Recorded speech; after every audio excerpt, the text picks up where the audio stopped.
যে আমি রেডি হয়ে নিয়েছি, খুব তাড়াহুড়োর মধ্যে রেডি হয়েছি।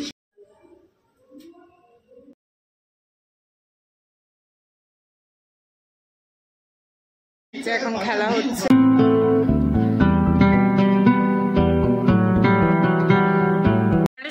সবাই কেমন আছো? আজকে তো শুভ ষষ্ঠী, সবাইকে জানাই শুভ ষষ্ঠীর অনেক শুভেচ্ছা।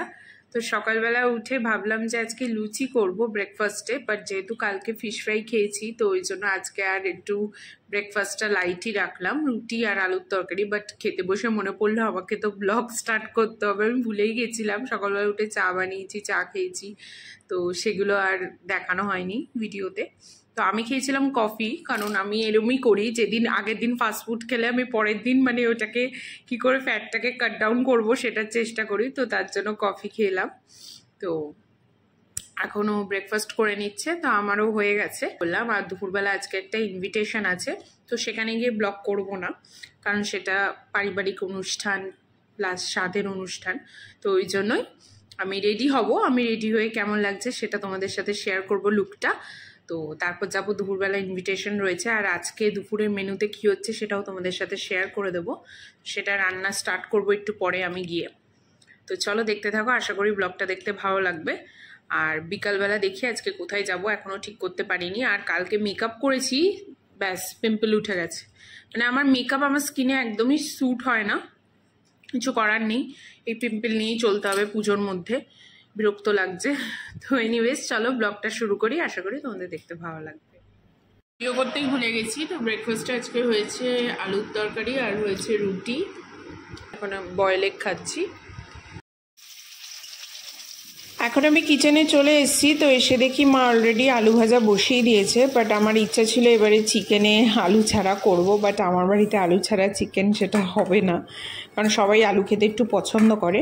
তো এখানে চিকেনটাকে আমি চিলি ভিনিগারে একটুখানি ম্যারিনেট করে রাখলাম। এখানে দেখো ফ্রাইড রাইস করব, তো সেটার জিনিসপত্র সমস্ত কিছু কাটাকাটি যা হয় সেগুলো করা হয়ে গেছে।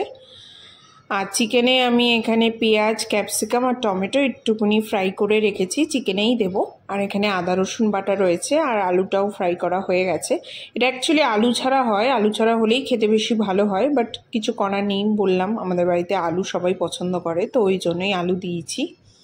তো এখানে রান্নাটা স্টার্ট করে দিয়েছি। ফার্স্টে তেলের মধ্যে পেঁয়াজ বাটা দিলাম, তারপর রসুন বাটা, আর তারপর কিছুক্ষণ পর দেবো হচ্ছে আদা বাটা। তো রসুনটা দেওয়ার পর কিছুক্ষণ কষিয়ে নিয়েই আদাটা অ্যাড করব, যাতে রসুন বাটার কাঁচা গন্ধটা চলে যায়, তারপরেই আদাটা দিয়েছিলাম। আর এখানে দেখো শুকনো লঙ্কার পেস্ট করা হয়েছে, সেটা অ্যাড করে দিলাম। তো তোমরা যারা আমার কুকিং ব্লগ দেখো তারা তো জানো যে আমার বাড়িতে যে কটাই রান্না আমি শেয়ার করেছি সেগুলো বাটা মশলা দিয়েই হয়। তো মিক্সিতে বেটেই সমস্ত কিছু দেওয়া হয়, গুঁড়ো মশলা আমরা সেইভাবে খাই না। তো এখানে দেখো মা বাবার যে চিকেনটা হবে সেটার প্রিপারেশন নিচ্ছে। বাবা তো এত রিচ খায় না, তো ওই জন্য বাবার জন্য হবে চিকেন স্টু, তো সেটাই মা ম্যারিনেট করে রাখলো। আর এখানে আমার মশলা কষে গেছে, এরপর কিছুক্ষণ পর চিকেন অ্যাড করে দেব। তো চিকেনটা অ্যাড করে দিয়ে এখন প্রায় আধ ঘন্টার মতো এটাকে কষতে হবে, ভালো করে কষিয়ে নিতে হবে। আর পাশে হচ্ছে বাবার জন্য চিকেন স্টু। তো মাংসটা কষে আসলে এর মধ্যে জল অ্যাড করেছিলাম, তারপর দিয়ে দিয়েছিলাম ফ্রেশ ক্রিম। আর এখানে রাইসটার জন্য যে চালটা সেটা পাশেই বসিয়ে দিয়েছি। তো একটু তাড়াহুড়োর মধ্যেই রান্না করেছিলাম, রাইসটা আমি করিনি, রাইসটা মাই বানিয়েছিল।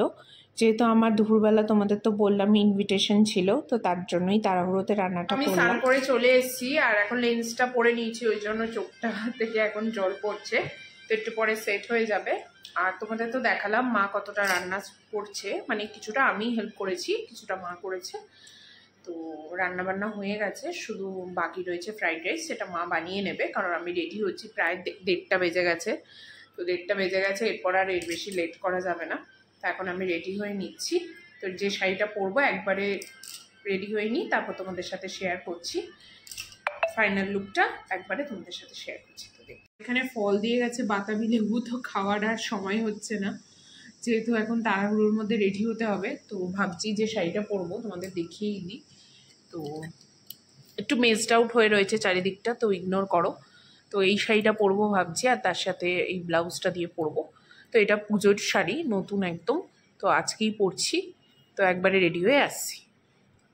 যে আমি রেডি হয়ে নিয়েছি, খুব তাড়াহুড়োর মধ্যে রেডি হয়েছি, সেরকম কিচ্ছু করতে পারিনি, জাস্ট লিপস্টিক পরেছি, একটু আইশ্যাডো লাগিয়েছি, টিপ, সিঁদুর, ব্যাস। আর এই শাড়িটা পরেছি। তো কেমন লাগছে তোমরা জানিও। চলো এখন বেরিয়ে যাই, দেরি হয়ে গেছে অনেক। আমি চলে এসেছি এখন বাড়িতে, এখন বাজে 3:30। আমার বরের অবস্থা দেখো, শুয়ে পড়েছে, কারণ ওকে দিয়ে আমি এখন রিলস শ্যুট করিয়েছি, ফটো তুলিয়েছি, যার জন্য ও ক্লান্ত হয়ে পড়েছে। Jokes apart. তো এনিওয়েজ, তো কেমন লাগছে তখন তাড়াহুড়োতে একটুও দেখাতে পারিনি, জাস্ট বলে বেরিয়ে গেছি তোমাদের যে আমি বেরোচ্ছি। তো এই শাড়িটা পরলাম, কেমন লাগছে তোমরা নিশ্চয়ই কমেন্টে জানিও। আর শাড়িটা ভীষণ সফট আর সিল্কের মধ্যে, বেশ ভালো। তো এখন ফ্রেশ ট্রেশ হয়ে একটু রেস্ট নিয়ে বিকালবেলা ঘুরতে বেরোবো। দেখি আজকে বেরোই না কালকে বেরোই ঠিক নেই। তো দেখছি, ইচ্ছা তো করে যে ঠাকুর দেখতে বেরোই, কারণ পুজোর দিন বাড়িতে থাকতে আমার একদমই ভালো লাগে না। তার মধ্যে আজকে এখন দেখছি বৃষ্টি বৃষ্টি হচ্ছে না, মনটাও ভালো আছে, কখন আবার বৃষ্টির উপদ্রব শুরু হয়ে যাবে। তো ওই জন্যই ভাবছি আজকে যদি পারি আজকেই বেরিয়ে যাবো। চলো এখন ফ্রেশ হয়ে একটু রেস্ট নিই।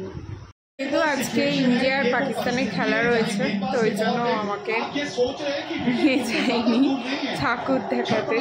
আমিও ভাবলাম থাক, আজকের দিনটা রেস্ট নিইনি, এখানে হচ্ছেও যে এখন খেলা হচ্ছে, এখানে ফুসফাই খাওয়া। এখন বাজে 10:30, আর এখন মা ডিনারটা সার্ভ করে দিচ্ছে। তো ডিনারে ছিল ফ্রাইড রাইস আর তার সাথে ছিল চিকেন কষা। এখন ডিনার করতে বসেছি, আর মা ফ্রাইড রাইসটা দারুণ করেছে। আর দুপুরবেলা তো তোমাদের তখন দেখাতে পারিনি, তাড়াতাড়ি বেরিয়ে গেছিলাম, বাট রাতে এখন খেলাম, টেস্ট করলাম, খুব ভালো হয়েছে খেতে। তো ডিনারটা করে নিচ্ছি, আর আজকের ব্লগটা এইটুকুই রাখছি। যদি ভিডিওটা ভালো লেগে থাকে তাহলে একটু like, comment, share and subscribe my channel.